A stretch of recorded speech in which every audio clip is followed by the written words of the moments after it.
Medical notes this week. Why are weight loss drugs so difficult to take long-term?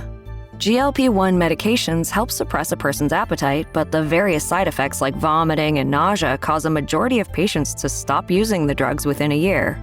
Now, a research team has found a new brain region to target that won't cause these gastrointestinal symptoms. When tested in mice, the injection helped the animals lose weight without negative side effects. The study is published in the journal Science Translational Medicine.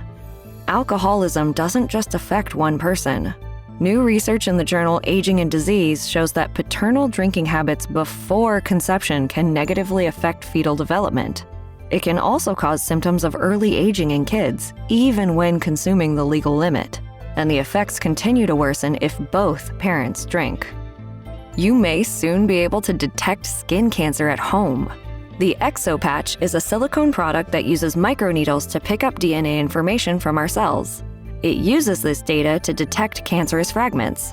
When tested on mice, the ExoPatch was able to specifically locate the cancerous DNA.